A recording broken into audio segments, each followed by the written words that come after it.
10 p.m. here. Children are downstairs. Okay, this meeting is beginning. Do I press a button to acknowledge the robot that just spoke to me?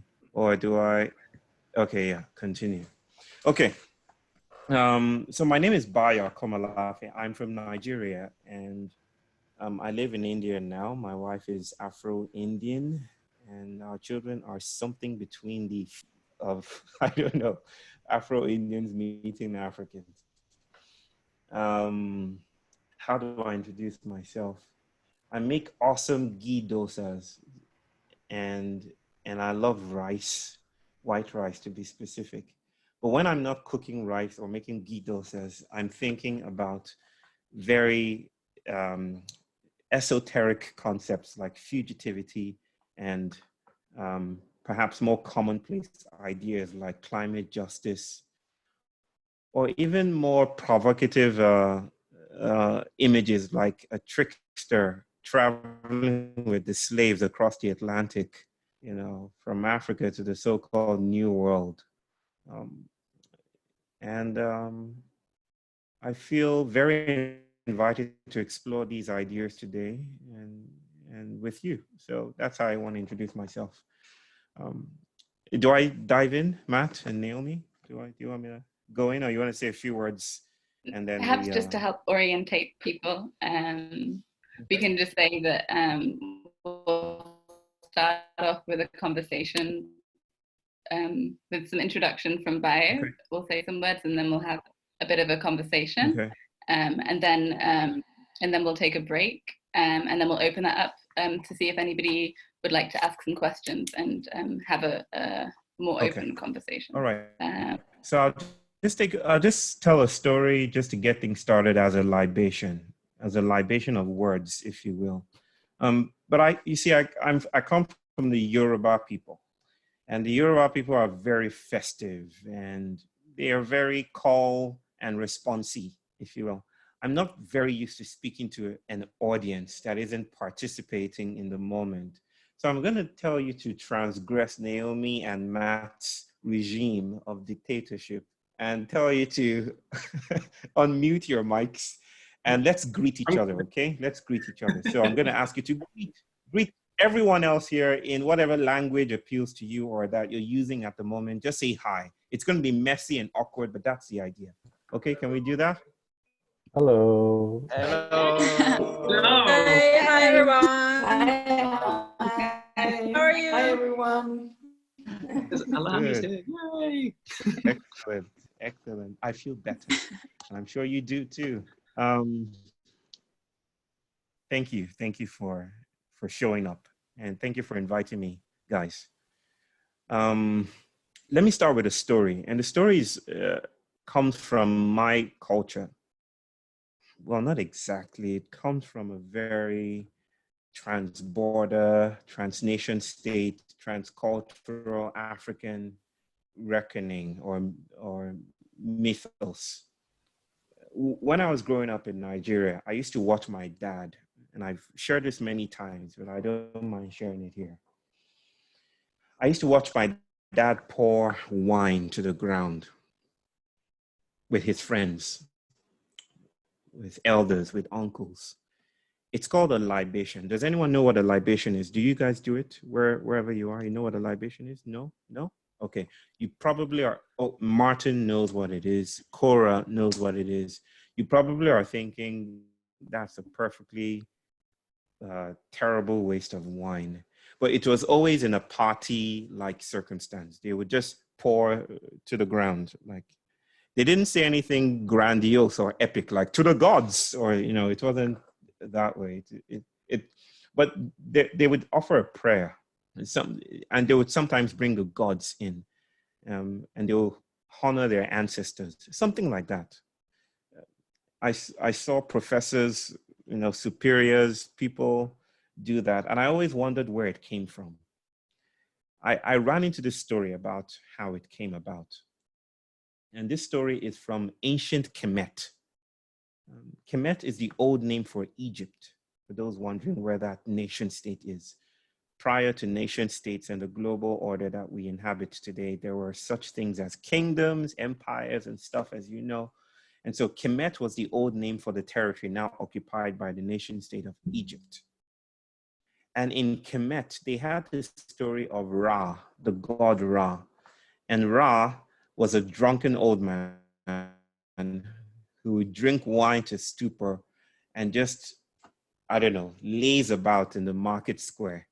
And people would walk by and say, that you're supposed to be a god, you know, how powerful you are in your drunken state right now. And Ra got fed up with the mockery and the put downs. And so one day he threw a fit and retreated to heaven. While Ra was in heaven and throwing a tantrum, he called his wife, who also was his daughter, who also was his mother, called Hathor. Hathor is, you could think of her as a god of rage. If you know the goddess in Indian cosmology, Kali, who becomes this ferocious being. You could think of Hathor as a counterpart. Hathor shows herself before her father, husband, son, and says, what is it? What's wrong? And Ra says, well, men, humankind, women, children, they are making fun of me. They have forgotten how to worship me. So I'd like you to go down there and show them a lesson, teach them a lesson that they will never forget. And Hathor said, right away. And so she proceeded to earth and she decided to leave no stone unturned in destroying all human beings. That was her directive. She decided to eat everyone. She would take bodies like a zombie and tear their flesh and leave puddles of blood in her wake. And then she'll return to those puddles of blood and lap it all up. And that will be the end of a day. And she'll repeat that cycle every day. It got to a point that this was so horrific and traumatic that Ra peeped out from heaven and was like, okay, maybe, you know, I'm okay now. That's enough. Maybe we call everyone back. Let's get back to order. But Hathor was like Pandora's box. She had been unleashed. She could not be put back in. It was like toothpaste. You can't put the toothpaste back into the toothpaste tube. So Ra decided, this is trouble. I don't know what to do. And all of humankind were praying and they didn't know what to do as well. No solution could address this problem. Ra decided to come down with some other gods and they met while Hathor was sleeping. And they came up with a trick. And the trick was this, to cut the long story short. They said, maybe what we should do is to trick Hathor. Maybe we should stop being human. Remember, your directive was to teach all humankind a lesson. Maybe if we stopped being human, we could deceive Hathor. And someone asked, how do you stop being human? We're human, we can't be something else. Said, maybe we can be something else. Maybe if we turned our blood into wine, maybe if we poured wine in place of blood, Hathor would drink the wine thinking it was the blood of men and women and children. And then she would forget why she came, get drunk, and forget why she was present. And so they did this. They poured wine on the ground. And Hathor came out in the morning and said, I actually thought that I drank all the blood. What's this doing here? And she drank all the wine. And she became drunk. And she forgot her directives. And that was how the disaster was stayed. That was how you, Daniela, Jonathan, Cora, Andrea, the people on my screen, that was how you have your life today, according to that story. And the idea here is when we pour it today, it's an African spiritual technology. When we pour it today, we remind ourselves to remember. We remind ourselves never to forget the trick that sustains the world, that there are some things that exceed us. And in moments when they exceed us, we need more than just rationalistic, Puritan, techno-bureaucratic solutions. We need a place of changing shape. we need a place of remembering. I'm using remember in a different sense here. To remember is to reconfigure our members, to change the membership of our bodies. So when we pour a libation, we're offering not just honor to our ancestors who divined that practice, but we're saying never forget where we come from. Never forget that stability is a ruse. Stability, modernity is a trick. And that sometimes we will be invaded, so to speak. When we're invaded, we need something else than solutions. Now, I'm thinking about that story through our quests for climate justice. And I hear that this is called Beyond the Wilds of Climate Justice. Okay, let's play with that. How justice tends to get in the way is often not spoken about. How we think about justice could be a trap, an incarceration, an imprisoning device. We are trapped in this techno-bureaucratic form of thinking that says, if we can only just stay or slow down the thawing of permafrost, or if we can reduce carbon emissions, or if we can do all these things, we can put the genie back in the box, we could put Hathor back into the bottle, we can put the evil that has escaped away, and then we can continue life as we know it. What if the way we think about the crisis is part of the crisis? What if that is the crisis, the ways we're thinking about it? There was this news that came out some time ago, some weeks back, that a big firm in Texas, headquartered in Texas, has come up with a solution to trap or to slow down the melting of permafrost. And they call it chillers. They throw it in the ground and it kind of chills the ground again. Why did they come up with this solution? So that they can continue to draw oil. It's an oil exploration company. Now, this solution is part of the very status quo that created the crisis in the first place. Just like right now, we're working with a vaccine, or we're trying to proliferate or create a vaccine in response to the coronavirus pandemic. In a sense, the coronavirus pandemic isn't just going to be pushed aside by a vaccine. It was created by anthropocentricity, the idea that we're masters of the universe, the idea that we are in control, we are in charge. Ecology is dead and mute, that the world isn't alive. It's just us in charge. So we can just come up with a solution, pump people with vaccines and get back to normal, to shopping malls and cinema houses. But what if the ways we're thinking about that crisis is part of the crisis? What if the coronavirus should be thought of as a being that is inviting us to stay still, to pour a libation, to notice that we're not supreme, not masters of the realm, but part and parcel of a web, an ecological web of mattering, where human beings are not exceeded or not supreme, but part of the picture. What if that is the invitation? So let me stop my story there, and then we can go deeper into what this means and what this invites for us. Thank you for listening. Can you? This is the way that we clap in our class, so if you see this. What do you say? What was that? What was that? What do you say? This is like applause and affirmation.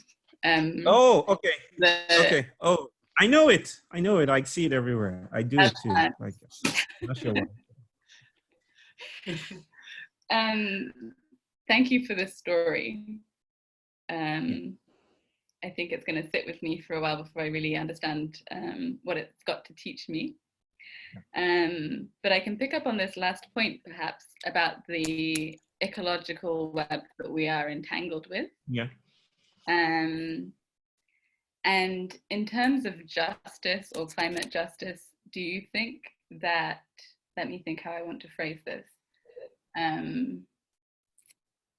Is there some kind of interspecies justice that we ought to consider? Or more than human levels of justice? Or is this also part of the problem that you see in framing things in terms of climate justice? Yeah. I mean, there is environmental law. There are advances in trying to acknowledge nature as a being. nature is not just the background to human agency. It's I think it's Bolivia that has taken great strides in thinking about nature as having rights. It has rights. We should respect those rights. It's not just human persons. I like that. But I'm wary of the idea of justice. I know it's no word. Let's do some Derridan deconstruction here. By the way, are you guys hearing me? Can you hear me? Am I clear? Because there have been glitches. I just came off a talk with another university, and there were some glitches. So glitches might come, and we should welcome them. Okay, we should be hospitable to glitches. They remind us that things shouldn't go smoothly. Okay, so just a fair warning. But I'm wary about the notion of justice and the idealized notion of arrival that it implies, that especially climate justice, racial justice is implied as well. When we speak about justice, we usually speak of something ideational, something valuable, obviously, something just down the street of protest, something we can arrive at. That isn't here. It's not here with us right now, but maybe with some political action, we will somehow arrive at justice in the by and by. However, I feel that justice is already here. And this is what I mean. You guys have beaches, right? Shores, and you have beaches, right, that you go to. Probably not safe right now with the coronavirus pandemic, but you know what I'm talking about. There is a sense, and I wrote recently, in which the beach is a performance of the ocean, and the ocean performs the beach. We like to say that the waves will eventually arrive at the beach. They would crash on the beach. But if you actually look closer, both of them are entangled with one another. The beach is shaped by the actions, the turbulence of the ocean. And the beach also grants to the ocean its mineral resources. When the waves crash, it takes in, there's this reiterativity, there's this entanglement, there's this waltzing, a dancing together. I think of justice, when we think about justice as something down like the beach, we're trying to arrive at it. I think of justice as anticipatory behavior. That is, we are, just because we're framed in a modernist framework that teaches us to hope for justice, whatever justice might mean, we're anticipating it. We frame our actions around it. We frame language and words and text around it. We fundraise around it. We create courses around it. We create seminars and conferences around it. It's anticipatory behavior that proliferates a certain kind of action in the world. But every kind of action also creates occlusions. It also creates negations. That is, an action will blind us from other actions that are possible. So my question is, what is justice standing in the way of? What is justice blinding us from noticing? If we frame activism as protest, as dissent, as calling out power, it sometimes means that we're forgetting that there are other places of power that we could spend time and energy in. So let me cut this short. To answer your question, Naomi, about interspecies justice, I feel that is a beautiful framing, and maybe is a halfway house in understanding. Am I frozen? No, you're good. You're good. Okay. I feel that's a halfway house in understanding the things we can do today. But my question is, what other ways of framing action and responsibility can we be occupied with today that isn't put in that narrow, concrete linearity that is justice seeking? I can speak more about this in time, but let's go ahead. Okay, I mean, I have a real desire to know what you think might be behind those occlusions. And I'm trying to check myself a little bit, because I think that's also my quest for answers. But one thing that we've been kind of coming back to in your book is these different ways that we think about identity, and the ways in which we think about who we are, where we are coming from, where we are going to. And a question that came up this afternoon in our class discussions, so this is not my question actually, I think Stanley might be here and could probably ask the question himself, but I'm going to say it on behalf of Stanley with due recognition. Is it possible for us to find ways of creating identity without creating hierarchies? Because a lot of the way that we create identity now is through forms of categorization, and then subsequently these categorizations become hierarchicized, if I make up a word. Do you see any ways that we can think about who we are without creating hierarchies? So if you could back up a bit, Naomi, because I lost a small chunk of your question. I froze, or you froze, I'm not sure, we both froze, but you said where I stopped was, is there a way we can think about identity? And then it froze for me. Could you just articulate the question again for me? Yeah, so the question is there a way that we can conceptualize identities without creating hierarchies? Okay.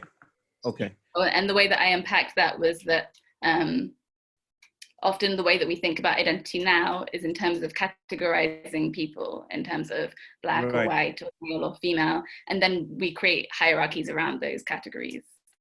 So how do we think about who we are as people without creating hierarchies or categorizations? Okay. Well, first of all, I think there's some kind of implicit assumption here that hierarchies might be bad things or something, right? I'm very hesitant to think about the world or nature as some harmonious place where maybe some kinds of systems that we would like to see happen are available. Like some people say, we should get rid of all hierarchy. We should get rid of all kinds of identity naming stuff like that. But I mean, if you look in nature, there are abundant practices of hierarchy making. Ants and societies have hierarchies. They have no democratic process. They don't decide, they don't come together once in 4 years to elect the queen ant, or the queen bee. It's hierarchies abound. Well, I just wanted to name that I was feeling. But to the heart of your question is, are there other ways of seeing ourselves beyond identity? And then we're talking about the politics of identity.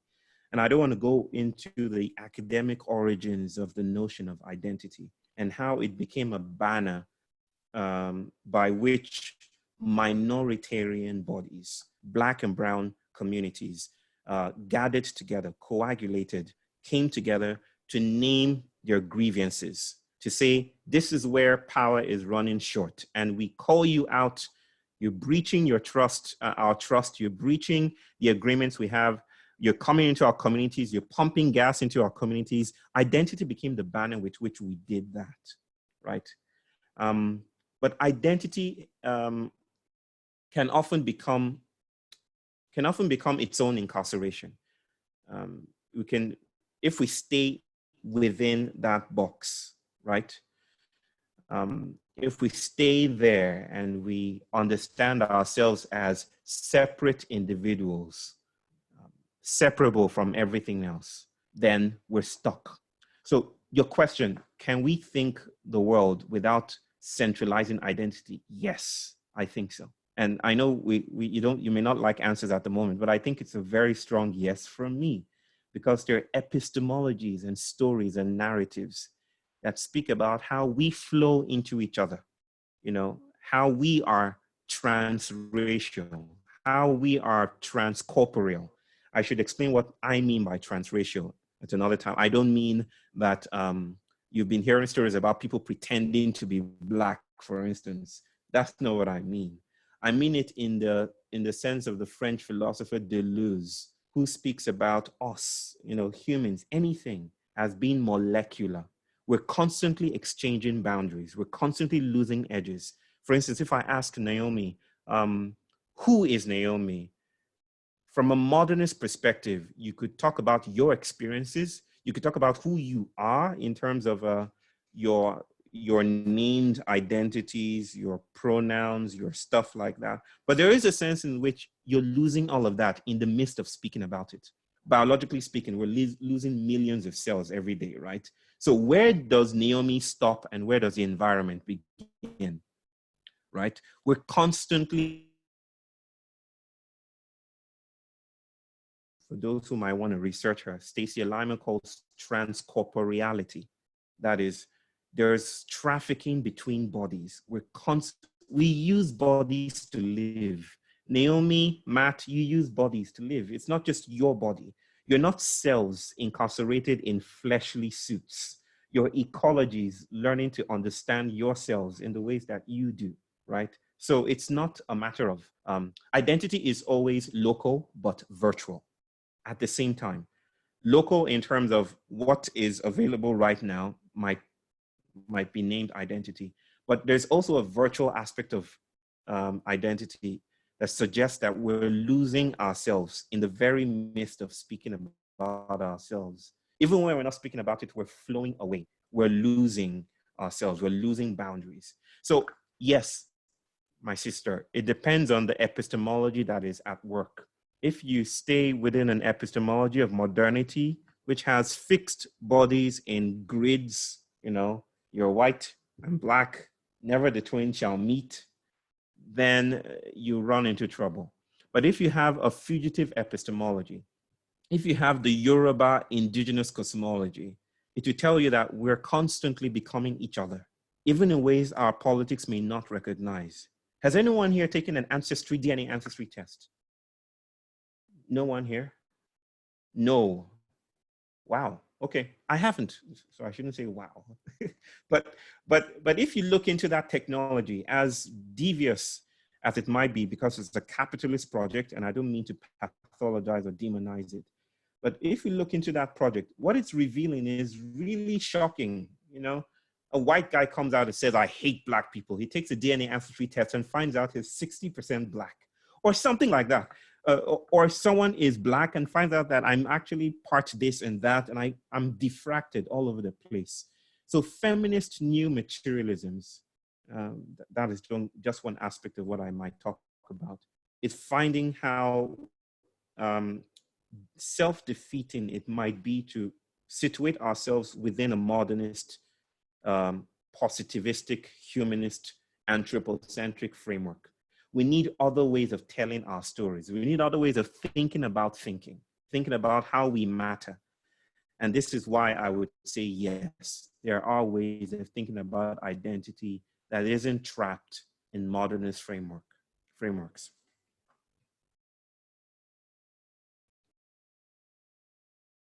You're muted, guys. Can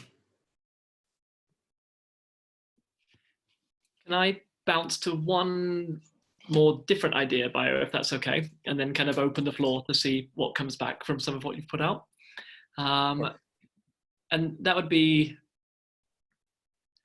this idea of being in the midst or being in the middle of things is something you talk about in your book, and a very vague prompt. Would you mind kind of explaining to some extent what you might mean by that? Choose a context if you like. Or... Yeah, I'm choosing one. I sat with a Botswanan shaman friend of mine, and he told me a story about origins that still lives with me today. He said that if you ask an elder in some Botswana village in Botswana and say, where do you come from? Who created you? The elder is likely to point to a pothole or a hole in the ground just in front of him and say, we all came from there, you know, or to point to a tree very playfully and say, we all originated from that tree. And I like the idea of circumventing or circumscribing or querying the idea that origins are fixed in time, that we come from some pure place. Puritan thinking is very Cartesian, Newtonian, modern, right? We come from this place, we're heading down this trajectory. It's the cosmology of control and neat trajectories, but we're not that neat. And it's something biology, psychology, sociology, chemistry, transdisciplinary speaking, we're finding out that we're quite messed up. We're very messed up. So let me do a back and forth with Matt, for instance. Matt, do you have a brother or a sister? Or are you a single child? One of each, both younger. Oh, they're both younger. Okay, a brother and sister. So you're two boys and a girl. Okay, Yeah. And you're the first. Okay. Have you heard of? Oh, let me put it this way then. Do you have a good relationship with your siblings? Yes. Yeah, very good. I This do. is not an interrogation. I'm waiting for the flowchart. Like, what happens next? Am I gonna like? The punch is coming right up. It's gonna serve you. I don't know What if I told you that you are a father to your siblings? Well, how would you feel? That in many senses you are actually the father of your brother and the father of your sister. Conflicted and confused initially. and icky. How could I be the father of my sister? No, there's a phenomenon, a biological phenomenon called microchimerism. Anyone heard of that here? Anyone? Okay.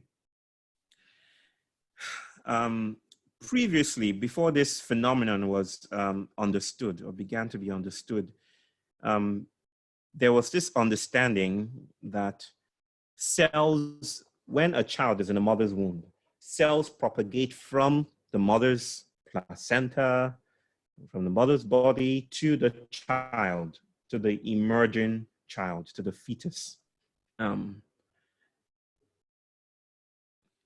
Until we looked closer. And what people found, what biologists found, was it's actually a two-way street. It's not only that the mother is using cells to create the child, it's that the child is recreating the mother by also sharing cells with the mother. So that in a sense, the child is mothering the mother. In the self-same moment, the mother is the child. So it's a two-way street. So when you go back home, I want you to tell your mom that I'm your mother. Don't do that. Don't do that. I'm just kidding. Don't ever do that. Well, in my culture, you shouldn't do that. But biologically speaking, at a molecular level, we are actually co-creating each other. But it gets even more monstrous, much more bizarre than that. Because when the first child, Matt, left his mother's womb, he left cells behind in his mother's womb. And those cells were part of the architecture that framed your siblings that came afterwards. So that in a sense, your brother and your sister have your cells with them. So that, like I said, you're a mother and a father to your siblings. I was just thinking, I hope they're on this call so that I don't have to explain this.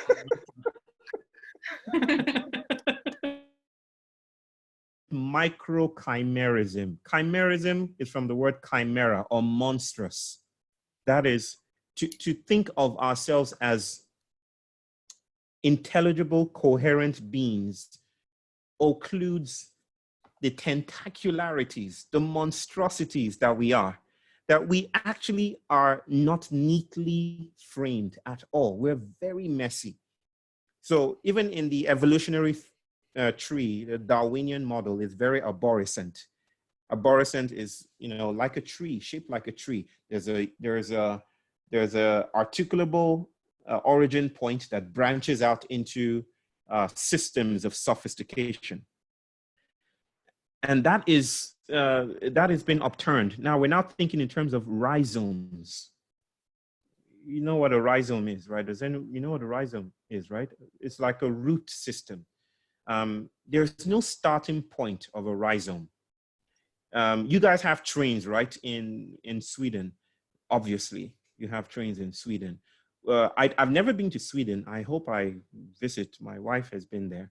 But in the train station, what do you say, Naomi? You're warmly invited, if I'm allowed to make Yes. invitations. Thank you. Thank you. In the train systems in the UK or in the US, you would find a map, right? Just before you get, so you can find your way. But have you ever met someone who says, okay, I need to find my way on the map, but where's the starting point of the map? Where do I start from? Because there's no starting point of a map. Where you are is where you are, right? So you're always in the middle, in a rhizomatic system. And that is what I meant in the book, that the world is a middling place. It's always a middle. There is no neat origin, no neat destination. It's just a grand middle. And how we show up in that middle determines where our origin points or our destinations will be. But notice that it's a framing of a middle. Origins come out from middles. Destinations also come out from middles. It's a co-creation of the place we're in. Not that there's a neat middle that applies to everyone. That is imperialist, colonizing thinking, right? Universalizing thinking. We all came from this place. No.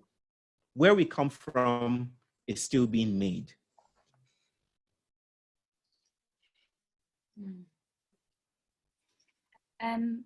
We're wondering at this moment if this conversation has prompted any questions from you guys.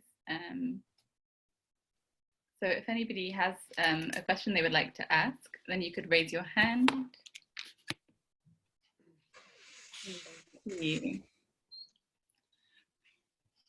I see Eric. Maybe you could just say your name and then ask your question. Yes, Eric is my name. Nice to hear you. There's a difference, you see. I'm in Uppsala also. Yeah, you were saying that we were speaking about activism a little bit, and like go out and demonstrating is not the only way to, I don't remember exactly how you said it, but you said there are other places of power than going out on the streets and showing what you think and what you think is important. And that would be interesting to hear a little bit more about the other places of power. Okay. Remember, I just spoke about destinations, and I'd like us to start to, well, if you're not already thinking that way, I'd like us to think in terms of ecologies, right? Humans are not separate from the ecologies that frame them. So even our imagination of the future is a function of the places we're in.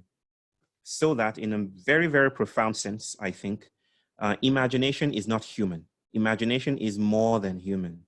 Just like feelings, grieving, loss, mainstream psychology might say that, oh, that's in the brain, that's reducible to neurons firing in the head, or that's a human psychological thing.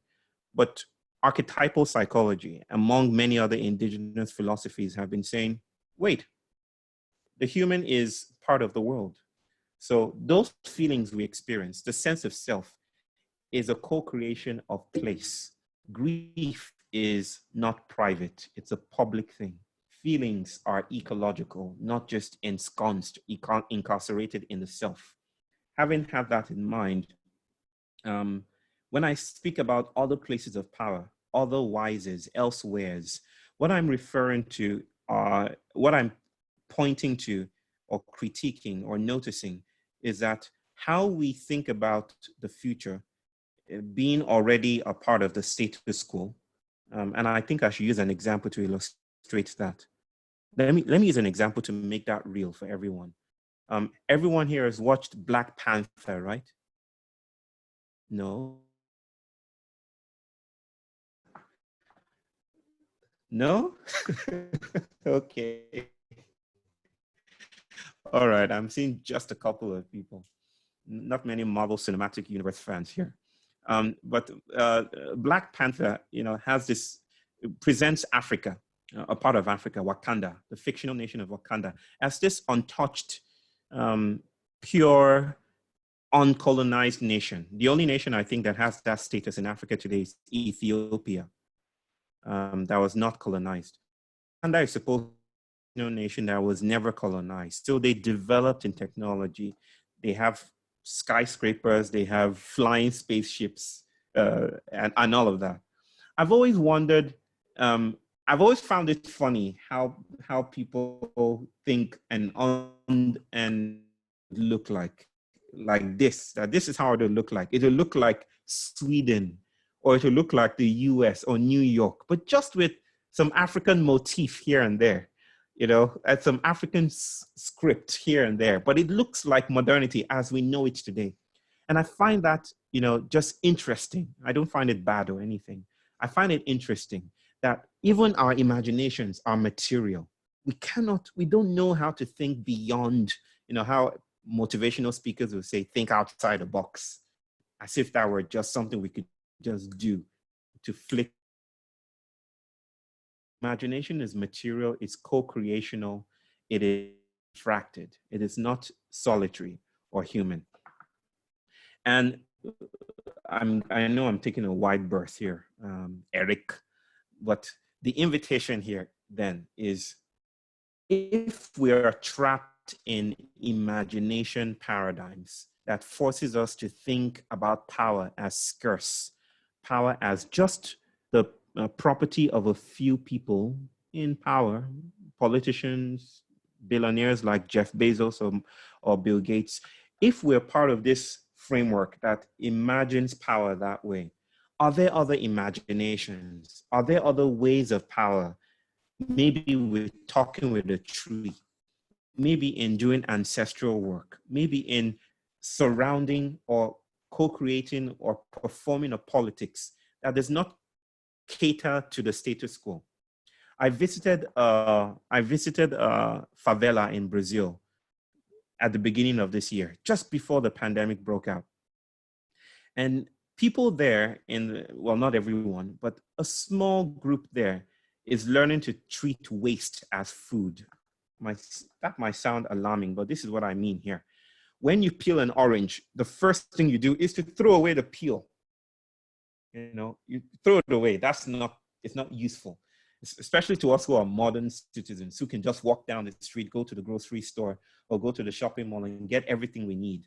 But in the favela, instead of protesting their lack of resources, they're learning to see their world differently.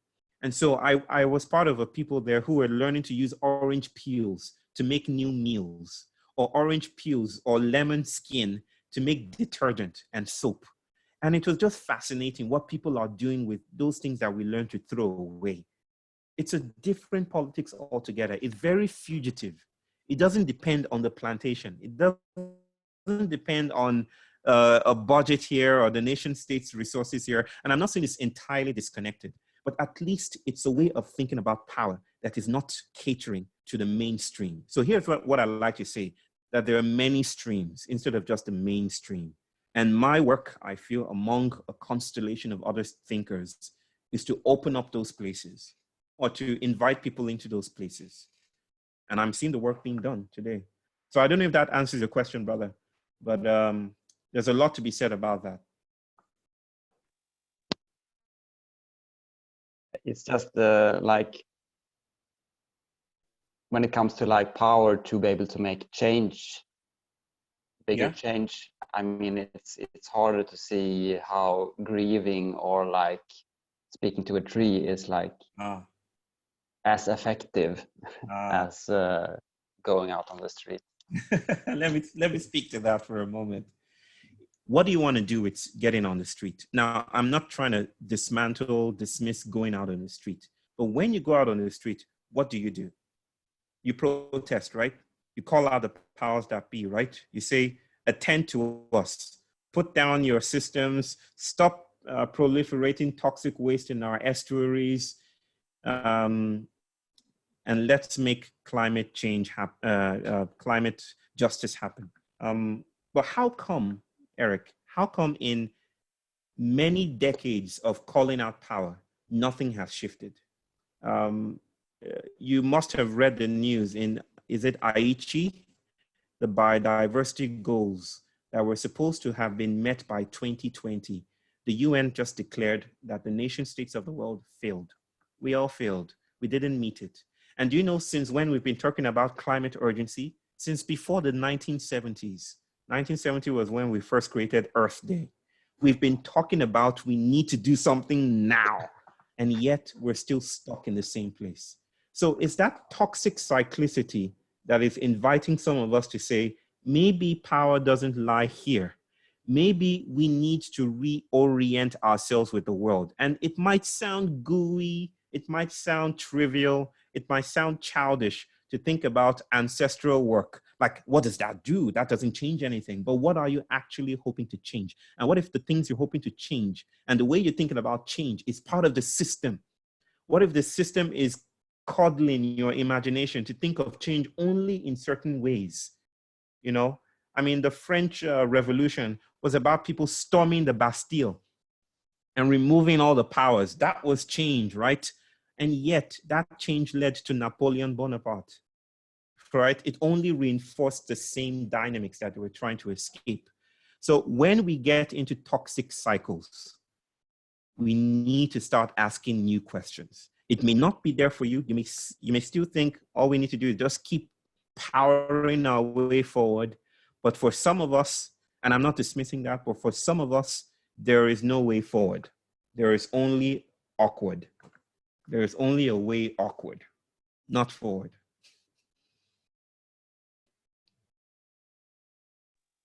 Well, thank you. I think Eric is angry with me. Like, oh, piss off. A little maybe. We're going to have an anti-bio protest tomorrow. Yes, do. Yeah, I'll be having dosas while you're doing it. I think we're going to take a short break now to attend to any bodily needs. Okay. How does okay, let's do 5 minutes or 10 minutes. I think 10 minutes. Let's have a look. Oh, Five. Ida really wants 10. Ida did the dolphin. Let's go. Okay, let's meet back. Let's take a midway. Let's meet back at 7:35. Or I don't know what time that is for different people in different parts of the world. In 8 minutes time. In 8 minutes time. Okay. Yeah. Thank you. If you can hear me.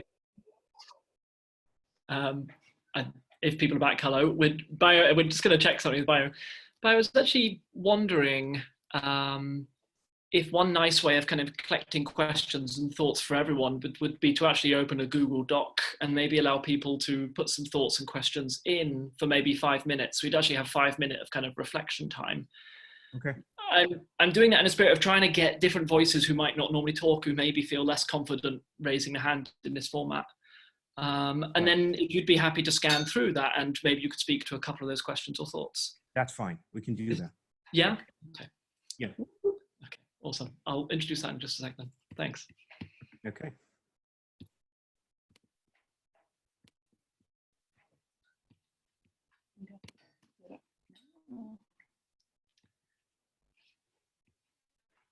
All right, it's 1936 over here, and I suppose I could say scream if you're not back, but that's not really going to work. So I'm going to trust that a number of us are back, and thank you. I think we've maybe got about half an hour all time left with you, Bayo. Maybe a bit longer. Yeah, about that. Yeah, you know. Mm-hmm. I thought maybe the way we'd use the first 5 minutes, if that's okay, is we're actually going to share a Google Doc, which name is just shared now. And perhaps we could spend just 3 or 4 minutes writing down any questions and thoughts that have come up for us so far. We've separated it within a document. There's some space for questions, some question for thoughts. Maybe that enables Bayo a chance to scan through and see if there are any interesting questions that we can speak to. Okay.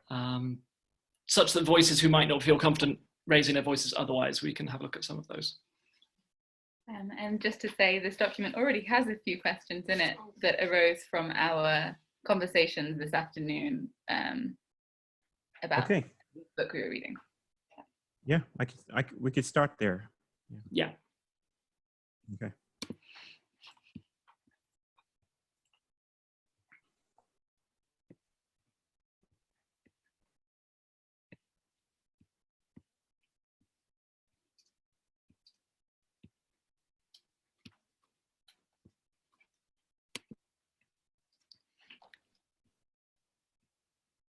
Do you want me to start to respond to the questions now, or are we waiting for something? I think, should we wait 3 minutes and just to see kind of what comes up, and then Okay. maybe just have a Fine. little look at the fruit of what that document is, and that can be our start point. Okay. I presume you can see the document as well, Bayo, from the link. Yeah, I can see it right now.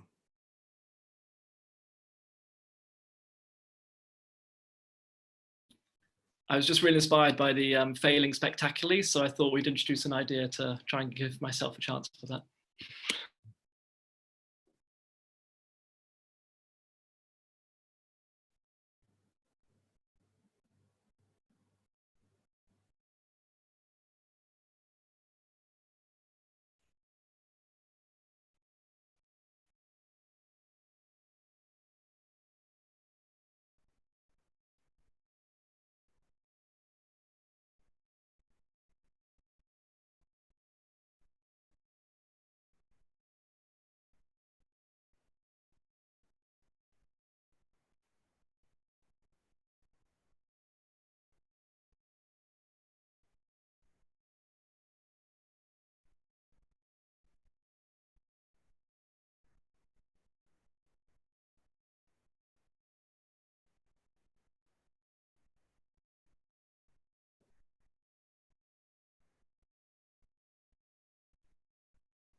It's a 30-second warning.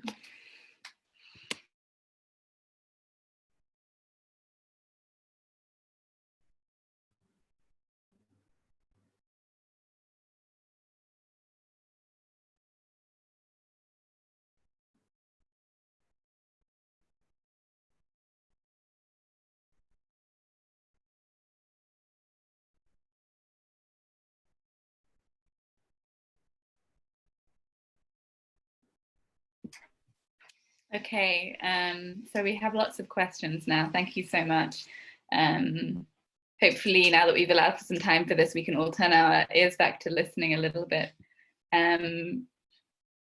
Bayo, I was going to propose maybe if you see some questions in there that you would like to speak to, that you could read them out, and then if that is your question, if you in the call realize that your question has been read out and you would like to identify yourself, then give us a little wave so that we can still maintain this conversation format. And yeah. Okay. How about we make it even more interesting? So I picked 2 questions that I respond to, and then you pick 2 for me so that you defeat my imperative or my hidden agenda to avoid questions I don't want to speak to. Okay, so let's make it. You pick 2 for me, I pick 2 for myself. Okay, let me respond to the first one. How about that? Good? Yeah.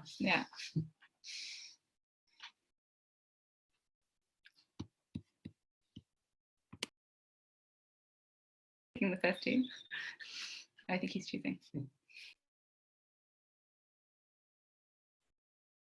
Hello? Hello, Hey. can you hear me? Yeah. Okay, we're back. Okay, so I'm just going to respond to the first question. How would you describe a hush? Yes. Second question. What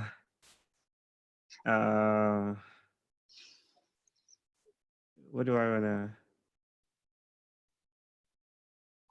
describe his wish for identity? Okay, would love to hear more about it. I like that question too. The first question wasn't a dismissal, by the way. How would you describe a hush? I answered yes. That's the way to describe a hush. We've been A asked hush for is- weeks. I will never describe it for you.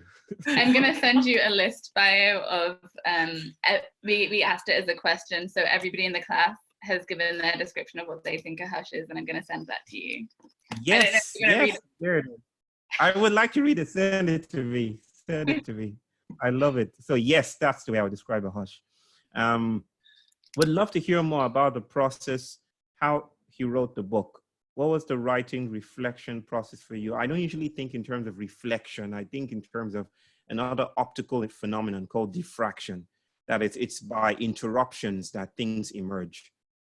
So I would encourage you to find an obstacle. Find a useful obstacle, if you will, something that defeats you. The desire to write is already a gift. It's not yours to create unilaterally. But where do you take it from there? Seek out an obstacle. One obstacle in my way was the pressing challenge of, well, the abiding urgency of wanting to leave a world behind that was helpful for my children, for my daughter especially. She was the only one at that time. So that created the motivation to write. So I would say that the writing is not something that is a human thing that just comes out of our hands. It finds us. It shapes us. It's like a field, you know. And you might just find yourself writing and you don't even know where it's coming from. You cannot take total responsibility for it. So if you find an obstacle, or if an obstacle finds you, if a monster finds you and you take it out on a picnic, have a chat with it. Give it a name, if you will, or listen to what it wants to be called or what it doesn't want to be called. And you might find the desire and the words to write. That might sound very mystical, might annoy Eric even further, but that's how I'll respond to that question. Okay, those are my two for now. Where do you guys want to throw at me? Okay, somebody has asked this question.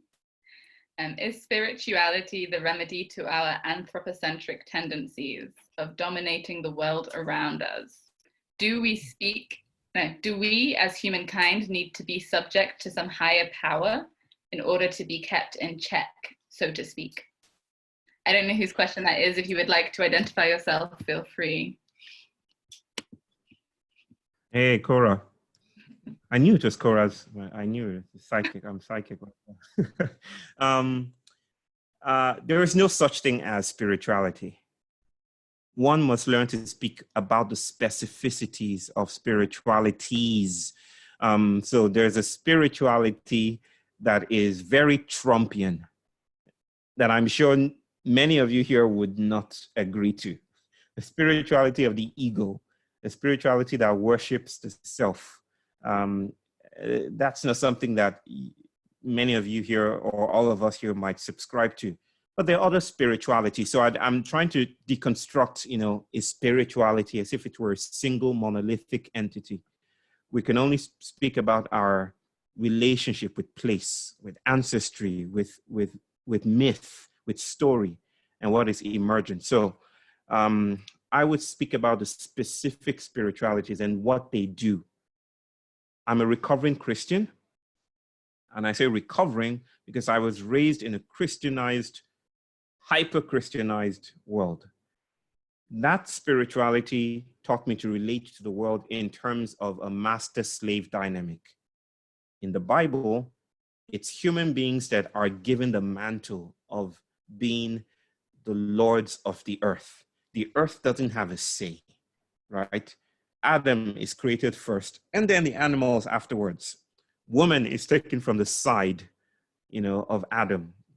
So there's some subservience there. And so I was raised in that spirituality. But even within the stuff we call Christianity, there are multiple spiritualities. There are many that speak about, for instance, Lilith, who was actually in many mystical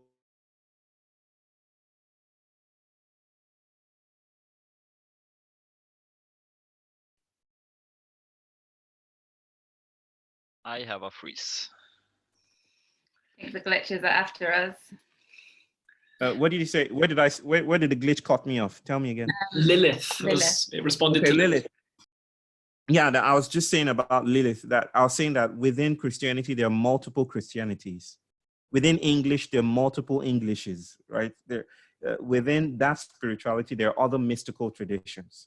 And so just to cut the long story short, you can check out Lilith if you want to learn about Lilith and those traditions. So there isn't a spirituality, there are multiple spiritualities. And then you ask, do we answer to a higher order in order to be kept? Do we need to see it that way? Answer to a higher order. I actually think we answer to a lower order, not a higher order. I think we answer to microbes.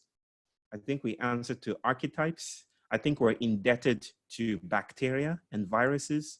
I think our stomachs are filled, replete with microbial life that are conducting their own activisms. You might have heard of this, of something called gut brains, where we think we're thinking over here, but actually microbes, bacteria are actually telling us, I feel, Cora, you need an apple right now. Cora, you need pizza right now. Sending desires to your brain that you think, oh, it's me. But there's no such thing as Cora that is complete or fixed or stable. You are the workings out of lower orders. And I wrote an article once in response to Trump.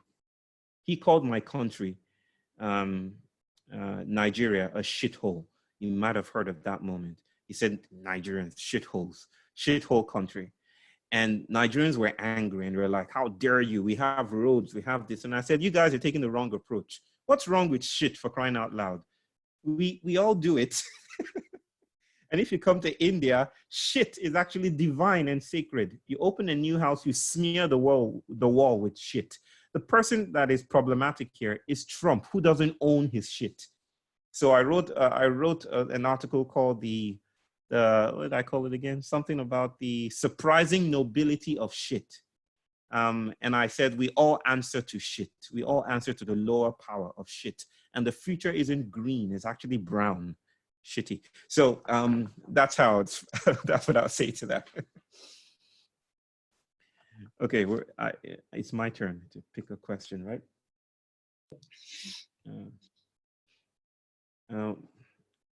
Okay, the one on hierarchy we've answered.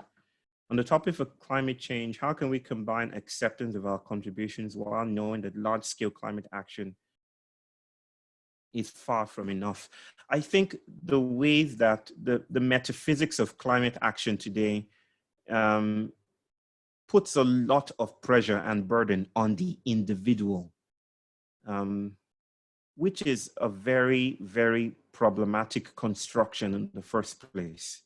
It's very Calvinian. If you know about Calvin, Protestant ethics, work out your own salvation. It's very Calvinian. It's like every one of us has to do, our part, turn off the light, do this, do that. And I'm not saying all of that doesn't congregate or aggregate into noticeable shifts, but I'm asking, if we think of ourselves, if we start from the primacy of the individual, it seems we're already running into a lot of trouble, because individuals are actually creatures of collectives, of biomes, of ecologies. So maybe we can start to think about rhizomes instead of just the atomistic thinking that if I can save myself, if I can do my part, then it might scale up to something large. But that hasn't turned out to be the case in many years of trying to educate individuals. There's another thing that's psychological about this. That you might have read about Jungian depth psychology and the collective unconscious. The idea that we're all connected, that the psyche is not in the mind is in the psyche. So the things that we identify as problems are actually connected archetypally. We're actually connected archetypally with each other. So the challenge is not to educate individuals or to educate people as if they're atoms, to turn them from bad apples into good apples. The challenge is to address the tree. The challenge is to meet the tree, is to have conversations with the collective. And by the collective, I don't just mean the human. I don't know if I'm answering that to your satisfaction, but I'll go ahead. Yeah, I was the one who wrote the question. I could Okay. clarify what I Did meant. you ask the question, Andrea? Yeah, I wrote the question. Okay. We spoke about it earlier in the seminar, and I found it very interesting. And I also kind of arrived at this because, like, reading the book, I came to like a kind of inner peace with myself that it's okay that I don't have the goal, and it's okay that I don't always that I always know if I'm optimizing my skills and resources. But at the same time, knowing that the things we have done feeling enough today has not taken us to like any sustainable change. And then we kind of also landed in this, like, on an individual level, it's always okay, or like it's fruitful to feel this enoughness. But on the societal level, that enoughness is taking us like to a very bad place. And I don't know, and like I feel like the bridge between individual and society maybe is protesting, but then protesting for, you can't be sustainable in an unsustainable system. But then you said like, also like protesting is not, may not also be the way. I don't know if there another thing that you think maybe is the connection between enoughness but scaling up the ambitions and or changing the mindset. Right.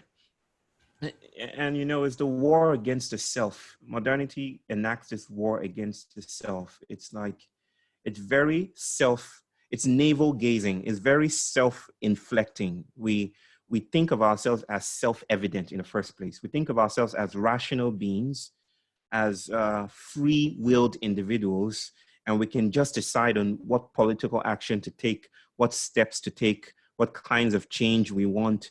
It's a very liberal humanist idea. It's very Enlightenment thinking.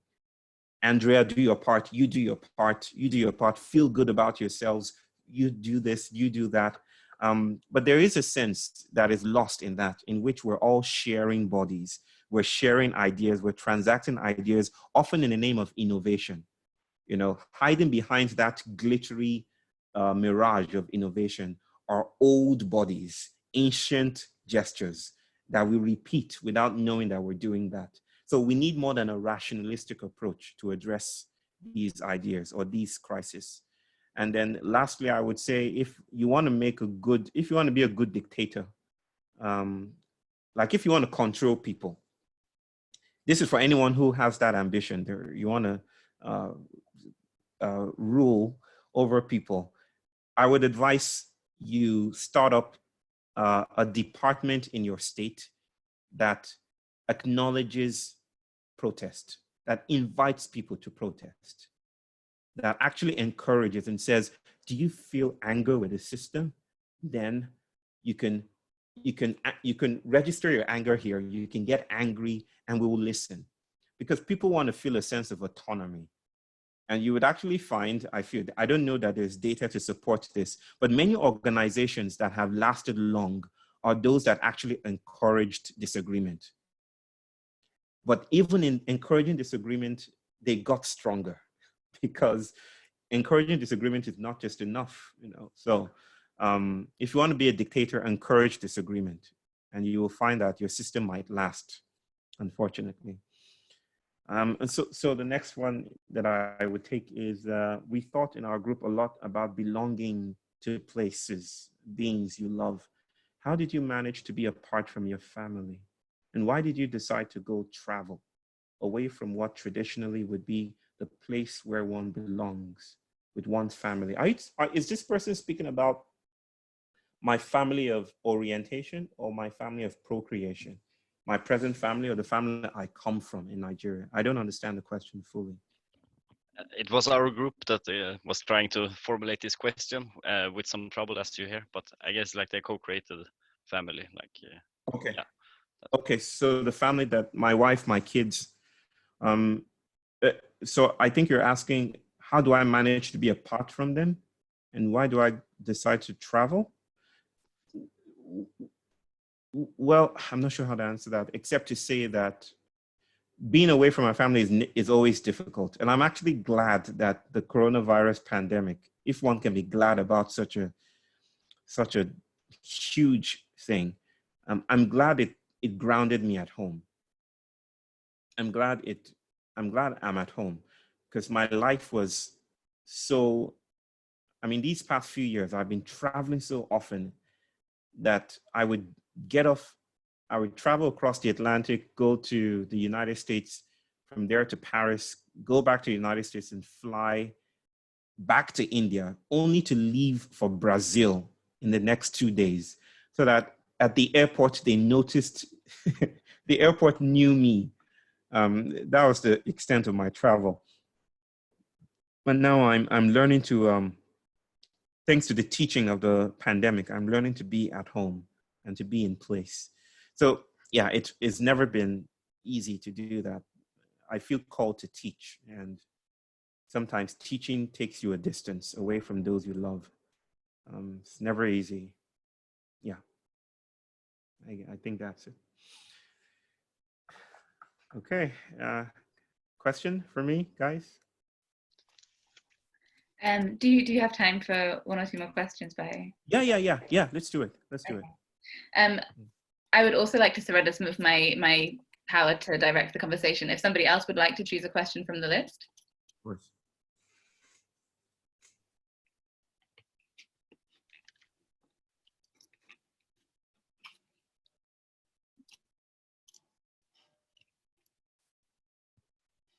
Looks like it's on you. But if not, then I will choose a question. Okay.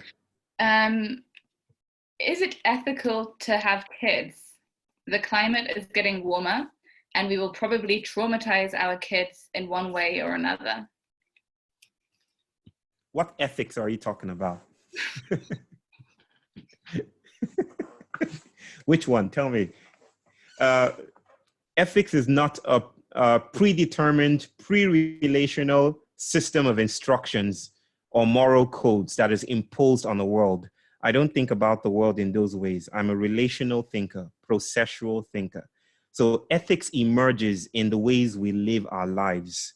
You know, ethics is part of living. It doesn't come prior to living, like a code for robots or something. It's not an algorithm that is set in stone. So with that, having that in mind, I would again ask, which ethics are we dealing with here? Is it the Malthusian theory that already predisposes us to think that population, everyone knows the Malthusian theory, right? It's population is a crisis. The more human beings there are on Earth, the more we run into a lot of trouble. Even that makes assumptions about space between bodies. It makes assumptions about livelihoods and understandings of collectives. Let me give an example. And this, I think, will answer the question, should respond to the question about kids. I was in Switzerland in 2012, and there was a retreat there, and I was speaking and others were speaking. And then during a break, we decided to go up the mountains. And so as we just organized ourselves, and they came with a taxi. Now, it so happened that I came with dear friends of mine from India, very powerful people. And so when a convoy of taxis came and started to pick the participants, I got into one of the taxis with my friend and my wife, and he was like, "There's space, come on, everyone, come, there's more space in the taxi. Come, there's space." And a lady walked up to him and said, "No, there's no space. I mean, look, it's filled." And to us who live in the global South, you know what an auto rickshaw is? You know what an auto rickshaw? If you watch a Bollywood movie, or you know an auto rickshaw. My wife went to school in an auto rickshaw that had 10 kids inside that small auto rickshaw. And she would tell me there was still space. So you can see even space is a social product. So the idea that these things are already out there, that how we think about space and bodies and population are already just still and static, is a modernist notion. So I would ask the question again, which ethics are we working with here? Because in India, the more bodies there are, the more merrymaking there is. And the more merrymaking there is, the more abundance there is, because death is part of the cosmology. But in a modernist system that sees bodies as isolated atomistic entities, then that's a problem. So I would actually say maybe having kids is an ethical response to climate change, because maybe children are the ways that the world becomes deeply intelligent, that the world resets itself. Maybe schooling doesn't do that. Maybe schooling puts children in the family way and says, you have to think like people before, you have to think like previous generations. But my wife and I are unschooling our children. We're thinking with our children as elders from the past and elders from the future, according to our own traditions. And then we're learning to do research with them. We don't think of them as people that are yet to be schooled or adults in the making. You know, this is an entirely different philosophy. So maybe dwelling with my kids, you know, sitting with my kids as a form of philosophizing, maybe that's an ethical response to climate change. We're dealing with something entirely different, an ethical system here.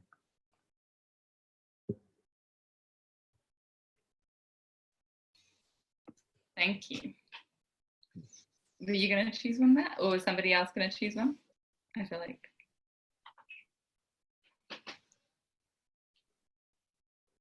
Yeah. You have a question?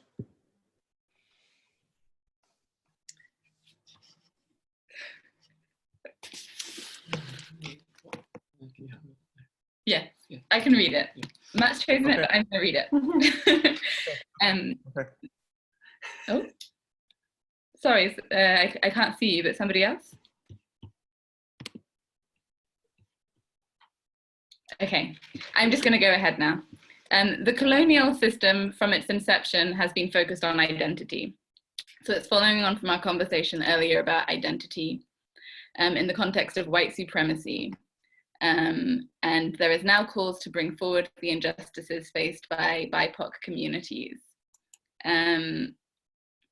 So this person has actually identified two questions. I'm just gonna go with the first one. How do you talk to identity in an ecological way, taking into account past history and remembering where we come from? How can we merge the ecological and social views of identity? Will this just cause more harm? Broad, multifaceted question there, but let me see if I can enter into it and dance with it. I think we needed to speak about identity in order to thrive and survive in the worlds that became our worlds. Colonial interruptions came and flattened our worlds. And so this new terrain of modernity, of white modernity, disallowed us, so to speak, from accessing the resources that we would normally access. And I'm not trying to reconstruct, there's a notion called reconstructionism, which is about creating this pure and holy and harmonious past where everything was bright and dandy until bad people came. That's not the story I'm telling here. In fact, I'm telling maybe what you might think of as the opposite. But I want to emphasize that we needed identity to thrive as we did. But we've gone so far. We've only come so far with the politics of recognition, is what the literature calls it, a politics of recognition. A politics of recognition is about seeking to be visible within a system that makes certain kinds of bodies invisible, right? So what we're asking here, or what is being invited, I think here, is actually a politics of imperceptibility, with a politics of going invisible, a politics of going to those places that modernity has demonized and building power structures there.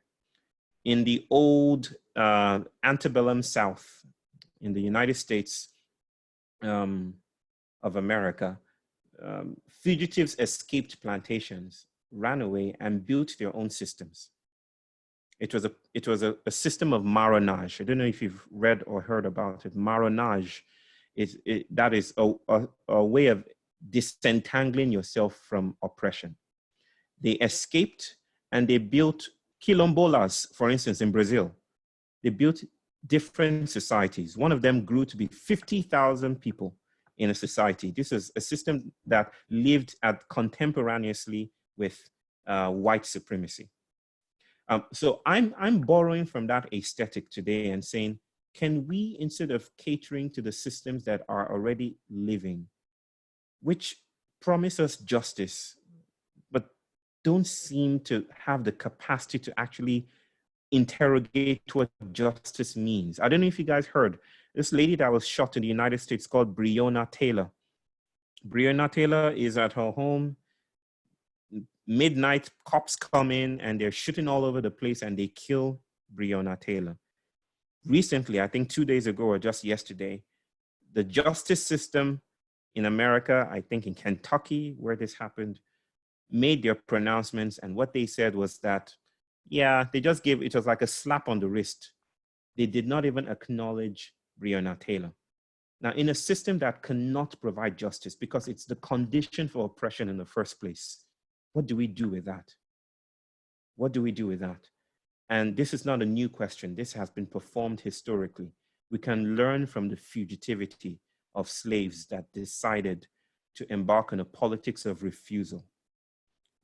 Maybe I've tripped off here, segued into something else. But if I remember the question that originated this present conversation, I think it's something about BIPOC folks. Naomi, could you just repeat that?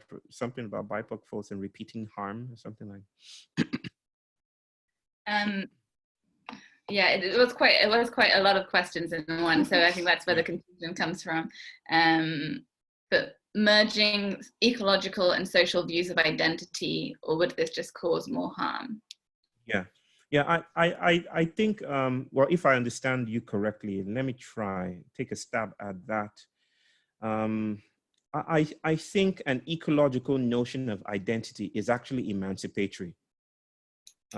Because identity is the performance of the algorithms of modernity. And like I said, even that seems hollow today.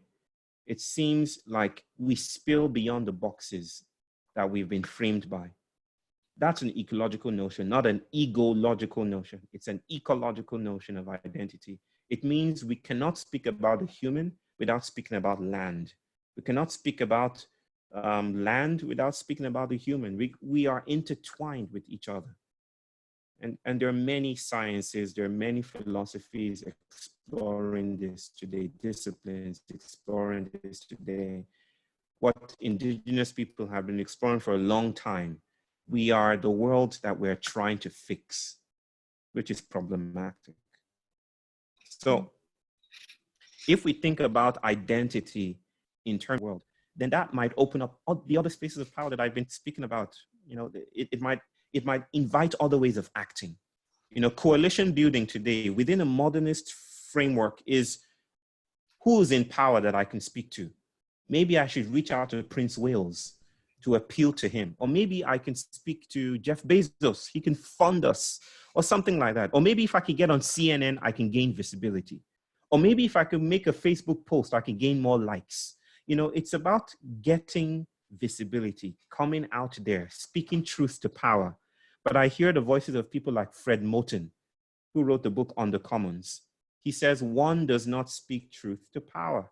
And what he's trying to say is that sometimes in speaking truth to power, we reinforce colonial systems because they use that voice and they put it into the structure and they sell you Marxist t-shirts. They sell you t-shirts with Marxism written on it. So that's the trap there. There are other ways of being in power, and I think it begins with noticing that we are sometimes part of the power systems that we're trying to dismantle. Mm. Did anyone here watch The Social Dilemma on Netflix? The Social Dilemma on Netflix? It's a show about how we are part of Facebook, how our bodies are actually being employed by Facebook, by these social media. We're doing labor for them. And this labor is actually shape-shifting us. You know, our emotional architecture is changing. Many of us are excited, right? Let me see your hands up. If you're excited when you see a like on your post. Yes, I feel noticed, I feel seen. This is what is happening to us. We're entangled with these systems. I knew a brother some years ago who told me that I want to take people off Facebook. You know, Facebook, we should be doing more permaculture, not Facebooking all the time. And I said, okay, how do you want to do this? He said, I'm going to open a Facebook page and get people off Facebook. And the irony was lost on him. How, you know, it's all part of the same politics. So yeah, I think I'll stop there. Thank you. Yeah. I'm wondering, so we're coming to the end of our time, and I know it's your turn to ask a question, but it might also be time for us to wrap up. I wonder if you might just respond to this one final question that has arrived through some unconventional methods. Okay.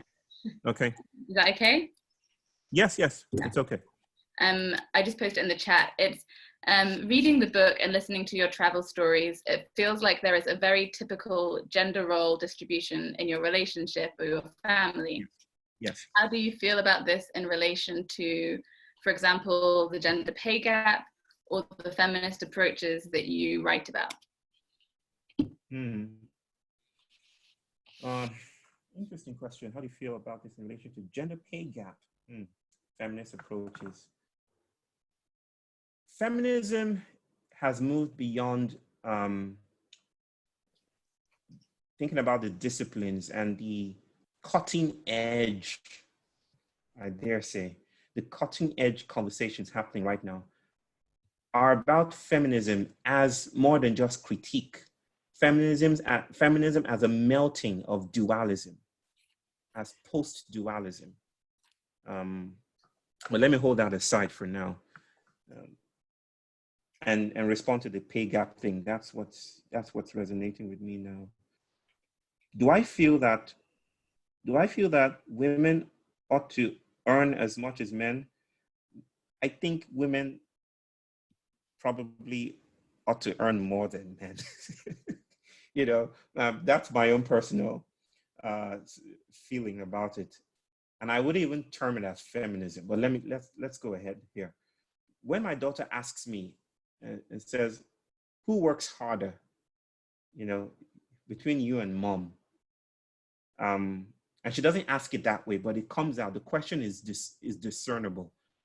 I usually take time to tell her that we've built an economy inadvertently that sees work in certain ways, that values work in certain ways. The economy treasures certain kinds of perhaps symbolically masculine activities, wearing a tie, going to work, transcending a hierarchical scale. That's work. But all of that is conditioned and only made possible because of the invisible work that people are doing behind the scenes. People like your mother, like my grandmother, like my mother. You know, bearing a child is work. Carrying a pot of water across the village is work.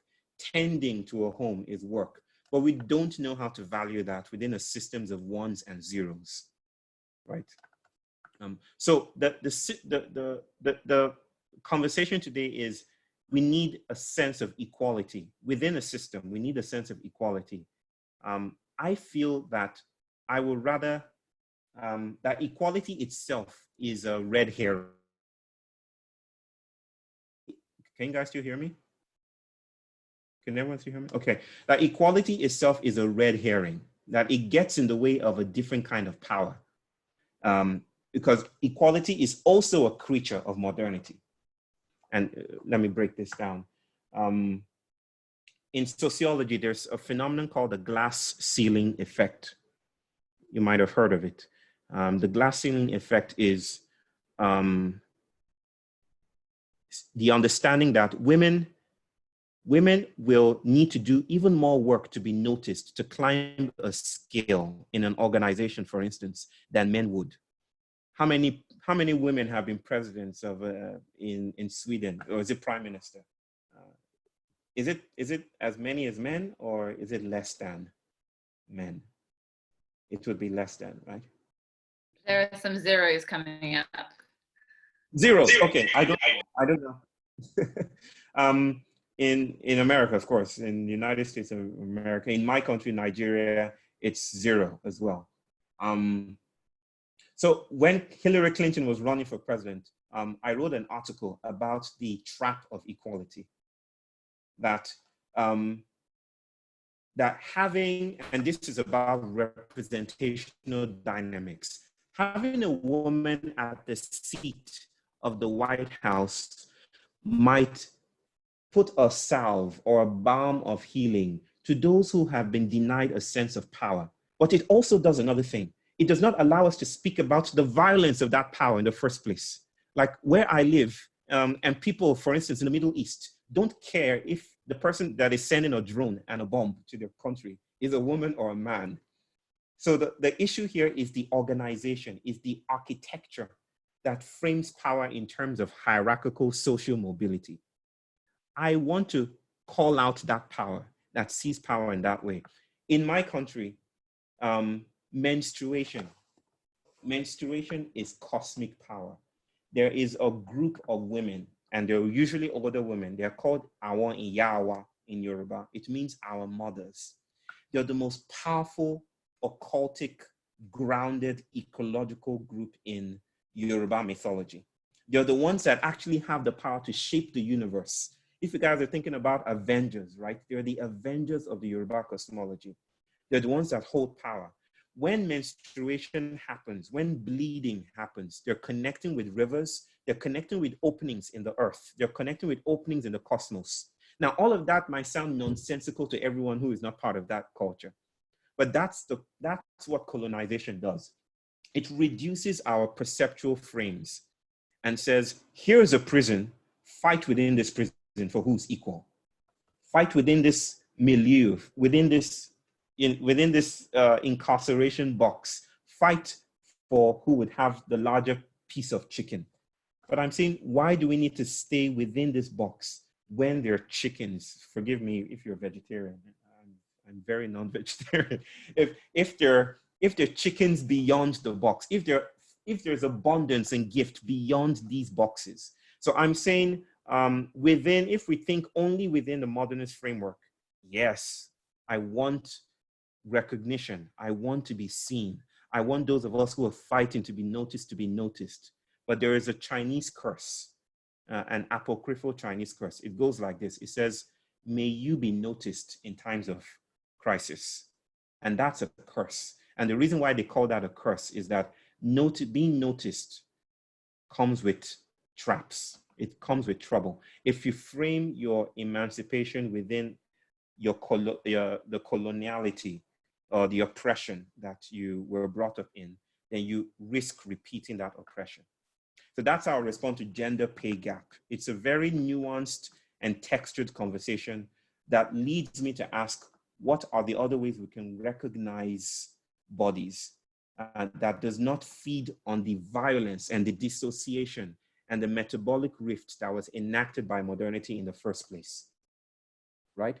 And then the other part of that question was feminism. And that's what feminism is to Karen Barad and Rosie Braidotti and Stacey Alaimo and Isabel Stengers and Donna Haraway. These are feminist thinkers that I call my elders, that are writing about post-dualisms, molecular changes. It's not about the first wave or the second wave or the third wave feminism right now. It's about dismantling the idea that we're Cartesian and we're modern and we're human. It's about inviting new shapes to happen. But that's a longer conversation.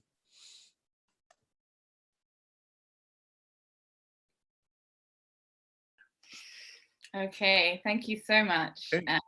Yes. It's a wonderful arriving point to think about how we might dissolve ourselves into something else.